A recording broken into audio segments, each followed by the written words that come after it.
sky over Donetsk turned into a second sun, a flash, a roar, then silence followed by shockwaves that shattered windows 20 kilometers away. What kind of explosion can erase an entire base in a single breath? What weapon could melt steel and stone alike, igniting the Russian front line in a wall of fire visible from space? For months, satellite analysts warned of a buildup inside occupied Donetsk, Russia's hidden arsenal of Shahed drones. Now it's gone. According to Kiev Post and Reuters, Ukraine's unmanned systems forces unleashed a calculated strike that obliterated a storage site holding nearly 1,000 Shahed drones and over 1,500 warheads. The facility, built on the ruins of Donetsk's abandoned airport, had become a key hub in Moscow's drone war against Ukraine's cities. Its destruction wasn't random, it was surgical, the result of months of surveillance, intelligence intercepts, and quiet planning by Kiev's special operations forces. Commander Robert Madyar Brovdy confirmed it first. His Telegram post was brief, almost clinical. Developing this target took painstaking work over several months. Last night it was executed. The attached video, 17 seconds long, tells the rest. A blinding flare followed by a rising column of smoke and the unmistakable thunder of a secondary detonation. Analysts from Jane's Defense later compared the blast radius to a small tactical strike. Something far larger than a drone must have hit that base, perhaps a coordinated assault combining missiles and long-range FP2 strike drones. For months, Russia used Donetsk to rain death on Ukraine's energy infrastructure. From this single location, wave after wave of Shaheds lifted into the night, targeting transformers, power plants, and apartment blocks hundreds of kilometers away. Cheap, plentiful, and relentless, they became Moscow's weapon of attrition. Now that entire production line of terror has been turned into ash. DW's defense desk reported that the strike achieved a 90% success rate, an astonishing number in modern drone warfare. The footage supports that claim. Flames consumed what remained of the base as emergency units scrambled only to face chain explosions that lasted into dawn. Each detonation, each shockwave symbolized more than destruction, it represented a shift in balance. For years, Russia claimed technological superiority through Iran's Shahed design, calling them unstoppable. But in one night, Ukraine proved that even mass-produced weapons of terror have limits. And this strike, according to BBC analysts, may delay Russia's drone assaults for weeks, time Ukraine desperately needs to fortify its power grid before winter.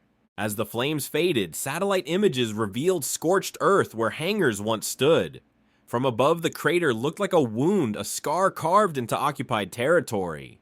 But the symbolism runs deeper. This wasn't just a victory of precision, it was a statement Ukraine can reach deep into enemy-held soil, even in the heart of Russian occupation zones. Still, one question remains. If Ukraine can strike this deep, how far will it go next time? And how will Moscow respond to a war that has just turned inward? If you are watching this video, please comment and tell me where you are and what time it is. What happens when the weapon you trust most turns to dust overnight? In the ashes of Donetsk, that question now haunts the Kremlin. Russia's prized Shahed drones, once symbols of cheap, devastating power, lie twisted in blackened wreckage. But to understand what Ukraine destroyed, one must understand what Russia built. The Shahed, born in Iran and rebranded by Moscow as the Garand II, became Russia's perfect war machine. Simple, affordable, disposable. Each unit costs a fraction of a missile, yet carries up to 90 kilograms of explosives. Since 2022, these drones have terrorized Ukraine's cities, slamming into apartment blocks, hospitals, and power plants. By 2025, Russia had launched more than 44,000 of them, triple the previous year's total, according to Reuters and Sky News. Their purpose was not precision, it was exhaustion.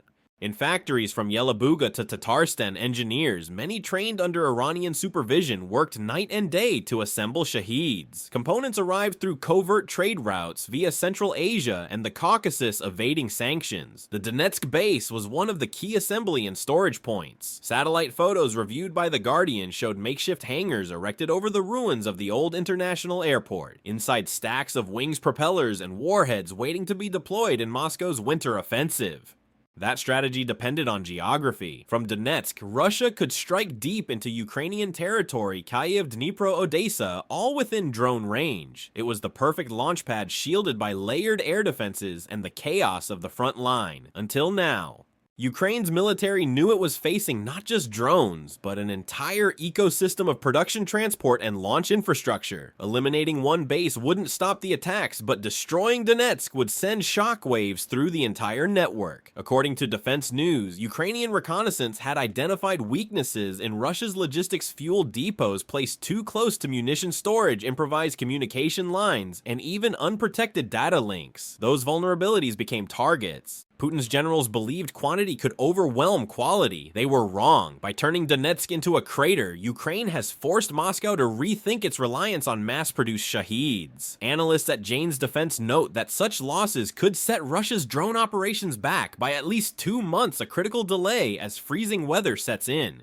And yet Russia isn't just losing machines, it's losing a symbol. The Shahed program was a cornerstone of Moscow's wartime propaganda, proof of its self-sufficiency in the face of sanctions. Losing 1,000 drones at once isn't just a tactical failure, it's an ideological one.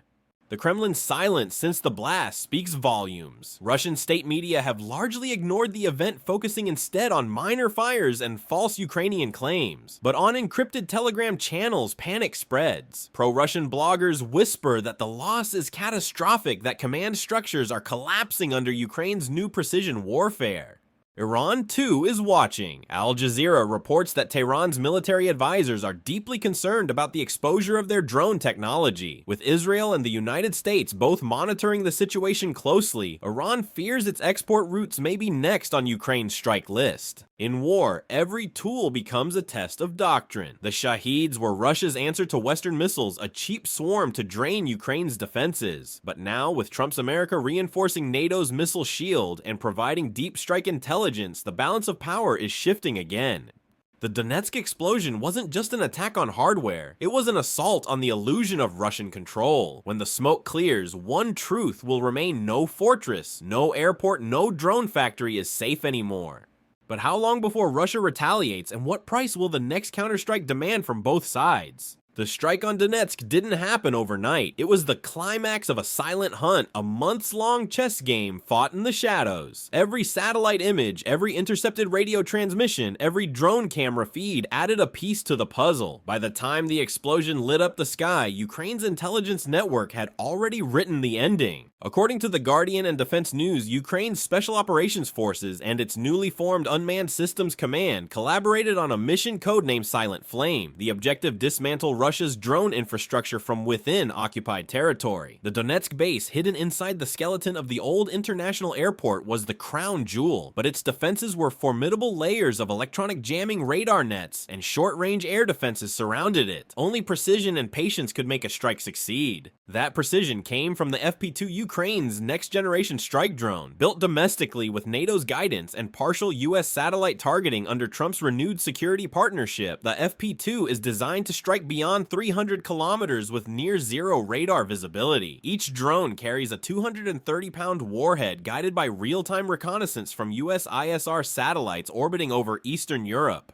Analysts from Jane's Defense Weekly confirmed that footage of the Donetsk explosion matched the FP2's signature strike pattern: an initial detonation, followed by sequential secondary blasts consistent with stored munitions. In other words, Ukraine didn't just destroy the drones, it triggered a chain reaction that erased the entire stockpile.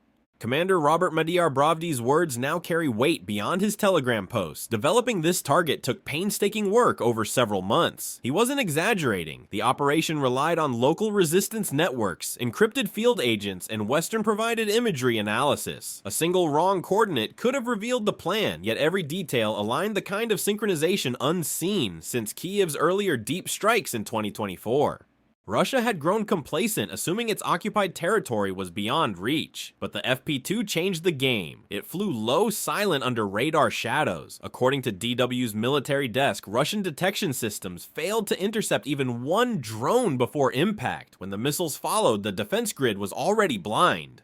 The success rate, 90%, according to Ukrainian defense officials, proves something deeper: the evolution of Ukraine's asymmetric warfare. No longer reactive, it's now proactive, surgical, and psychological. Each strike is designed to undermine not just logistics, but morale. Putin's generals, humiliated by the breach, now face impossible questions. How did Ukrainian drones reach this far? How did NATO intelligence evade Russian countermeasures? How many more of these silent flame operations are waiting? Meanwhile, at NATO headquarters in Brussels, officials quietly call the operation a blueprint for modern hybrid warfare. A European defense analyst told BBC World Service what Ukraine demonstrated was a new balanced low-cost drones guided by high-end intelligence. It's the warfare of the future, a battlefield where information is the deadliest weapon. The United States under President Trump reportedly accelerated ISR data sharing with Ukraine in the weeks leading up to the attack. A White House statement, while avoiding direct acknowledgement, reaffirmed continued strategic support for partners defending against Russian aggression. The message is clear: the Western alliance has adapted. What began as a desperate defense is turning into a coordinated campaign to cripple Russia's long-range strike capabilities before winter. And as one Russian analyst on Telegram bitterly admitted, Ukraine no longer needs to defend it, hunts. But with each successful strike comes a question that grows louder across Moscow and Washington alike. If Ukraine can now hit this deep, what happens when those same tactics spread to the Middle East, to Asia, to the next great conflict waiting to ignite? The numbers tell their own story, and it's a brutal one. 1,000 destroyed drones, 1,500 warheads, an estimated loss between $60 and $80 million in a single night. For Moscow, that's not just metal and fuel, it's strategy, prestige, and political stability evaporating in smoke. According to Reuters and The Express, the Donetsk explosion didn't just cripple a storage facility, it gutted a vital artery in Russia's war economy. Each Shahed, whether imported from Iran or assembled domestically, costs anywhere from $35,000 to $70,000 to build. Multiply that by 1,000 add transport maintenance and warhead integration, and the true figure may exceed $100 million even by Russia's wartime standards. That's catastrophic. Defense analysts at DW and Jane's Defense Weekly point out the deeper damage logistics paralysis. Russia's military supply chains, already strained by Western sanctions, rely heavily on a handful of routes running through occupied eastern Ukraine. The Donetsk base wasn't just a warehouse, it was a transfer hub linking Iranian shipment routes to Russian launch zones. With it gone, hundreds of miles of frontline logistics have to be rerouted. And then there's the psychological cost. Every Shahed drone destroyed represents a failed strike against Ukraine's power grid, a blackout that never happened, a life potentially saved. Each dollar lost also compounds Russia's economic isolation. According to The Guardian, the Kremlin's defense budget for 2025 has already exceeded 40% of total state spending, an unsustainable trajectory that's eroding domestic programs. The Donetsk strike adds a new hole to a sinking ship. But the economic aftershocks don't stop there. On November 6th, mere hours after the drone base exploded, Ukraine hit again, this time targeting Russia's Volgograd oil refinery, one of its largest. Al Jazeera confirmed the attack triggered multiple fires, temporarily halting output at a plant responsible for 5.6% of Russia's refining capacity. When combined with previous strikes on facilities in Ryazan, Kursk, and Bryansk, experts at Carnegie Endowment estimate that nearly 38% of Russia's refining operations have suffered disruption since mid-year. Fuel shortages are spreading. The Jamestown Foundation reported a 25% drop in gasoline production in September alone, causing rationing in several southern regions. For a military machine that runs on diesel and aviation fuel, the implications are enormous. With each drone Ukraine destroys, with each refinery, it hits Russia's ability to sustain its offensive grinds closer to collapse. But beyond the numbers lies the strategy. This wasn't just destruction, it was economic warfare. Ukraine hit where it hurts most supply and sustainability. Every Shahed that burns is a blow to Putin's image of endless production. Every refinery strike forces Moscow to divert resources from the battlefield to rebuild its industrial core. Western analysts call this the attrition loop. Ukraine strikes critical nodes faster than Russia can replace them. The loop squeezes Moscow's economy, disrupts its logistics, and drains its morale. It's the same tactic the US used during Operation Desert Storm, crippling infrastructure before troops even moved. The difference is that this time drones and cyber intel do the job. President Trump's administration has quietly embraced this model, expanding intelligence sharing operations with Kyiv. According to BBC Europe, US satellites now provide near real-time target verification for Ukraine's deep strike missions. The message to Moscow is unmistakable: every ruble spent on war will now burn twice, once in combat and once in reconstruction. Yet as Russia bleeds billions, a new fear spreads across global markets: escalation. Could Putin retaliate with strikes on NATO logistics hubs in Poland or Romania? Would Iran double down, sending more drones in defiance of Western sanctions? Ukraine's attack was surgical. Its impact, however, ripples across continents. Because when war becomes an equation of cost and survival, who can afford to lose more? Winter is coming, and with it, Putin's favorite weapon, darkness. For 2 years, Moscow's winter strategy has been simple: drown Ukraine in cold and fear. Shahed drones, targeted power grids, transformers, and heating plants, leaving millions without light. But this year, something changed. The Donetsk explosion didn't just destroy machines, it shattered the rhythm of Russia's winter offensive. According to Reuters, the Kremlin's plan for 2025 was a coordinated drone and missile campaign to cripple Ukraine's energy infrastructure by December. Those 1,000 Shaheeds stored in Donetsk were meant to launch in waves across Kyiv, Kharkiv, and Dnipro, timed to coincide with freezing temperatures. Now that plan lies buried under twisted metal and fire-blackened concrete. Ukraine's general staff called it a reprieve in the storm. Analysts from DW and The Guardian agree without those drones, Russia's capacity to maintain daily strikes has been cut dramatically. Each Shahed launched from Donetsk could travel over 1,000 kilometers, enough to reach deep into Ukraine's industrial heartland. The destruction of the base means fewer blackouts, fewer fires, and fewer funerals this winter. But for Ukraine, survival is more than defense, it's morale. The explosion has become a symbol of resistance. Crowds in Kyiv gathered in Independence Square holding signs that read, "We burned their winter." It's not just about victory, it's about breathing space. Every hour with electricity, every night with heat is a victory of endurance. Yet the human cost remains brutal, even as Ukraine celebrates the toll of Russia's existing drone campaign continues. Sky News reports that more than 494 civilians have died in drone attacks this year alone, most of them during nighttime strikes. Hospitals still run generators, and schools still shelter children in basements. The Donetsk strike may slow the storm, but it doesn't stop the war. Across the border, Russia reels from its own crises. Al Jazeera reports that fuel lines stretch for hours in southern Russia, and rationing has returned to rural provinces. The Volgograd refinery attack amplified shortages, forcing the Kremlin to prioritize the military over civilians. Truck drivers speak of waiting days for diesel. Inflation rises, and for the first time in months, Russian social media is filled with anger, not against Ukraine, but against their own government. Globally, the shockwaves echo. In the Middle East, Israel's ongoing drone war against Iranian proxies in Syria mirrors Ukraine's precision tactics. In Asia, US, China tensions over Taiwan have taken a new dimension. Beijing's generals now study Ukraine's deep strike playbook with unease. Drone warfare, once seen as a tool for small powers, has become the great equalizer.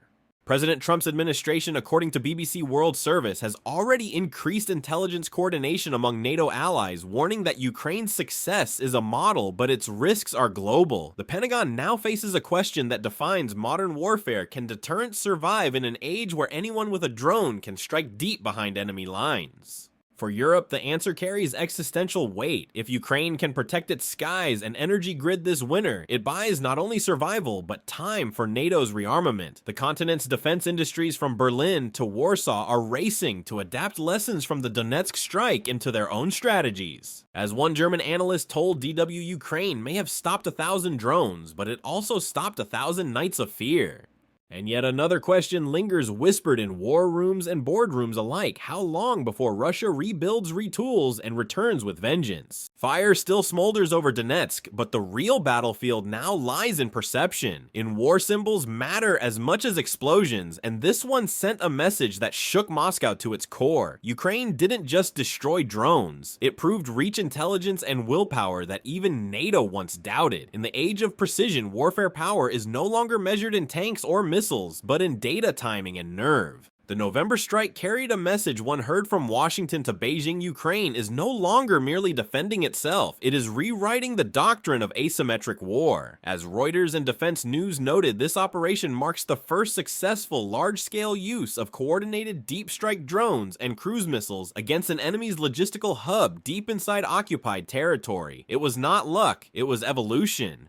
Under President Trump, U.S. intelligence sharing has intensified, enabling real-time satellite synchronization between NATO assets and Ukrainian strike units. The Guardian reports that this new coordination network, codenamed Horizon Link, provides Kyiv with faster access to infrared imaging radar data and strike authorization algorithms that reduce collateral risk. The result is modern deterrence through precision, not escalation. Russia, by contrast, finds itself paralyzed by outdated doctrines and exhausted industries. Its vast stockpiles mean little when exposed to 21st century targeting intelligence. For Putin's generals, the fireball over Donetsk is more than a tactical setback, it's proof that even the empire's strongest walls can be breached from the sky. But the message isn't meant for Russia alone. Across the world, nations are watching Ukraine's transformation into a testing ground for modern warfare. Israel studies it for counter-drone defense. Taiwan sees in it a model for resisting invasion. And China, already wary of American influence in the Pacific, now confronts the reality that small adaptive forces armed with Western intelligence and domestic ingenuity can dismantle massive conventional powers. The implications for NATO are equally profound. By enabling Ukraine's deep strikes, the West isn't just aiding an ally, it's validating a new military era. Drones and AI-guided munitions, once tools of terror, have become instruments of precision justice. The Donetsk explosion may mark the birth of a doctrine that defines future conflicts: intelligence over intimidation. Still, in Kyiv's victory lies a moral question that can't be ignored. How far should nations go in the pursuit of security? Each drone strike brings relief, but also escalation. Each refinery hit buys freedom, but risks retaliation. As winter tightens its grip, that balance between power and restraint grows ever thinner. For Ukrainians, the flames of Donetsk are a beacon of survival. For Russians, a warning of vulnerability. And for the rest of the world, a reminder that in modern war, truth burns as brightly as fire.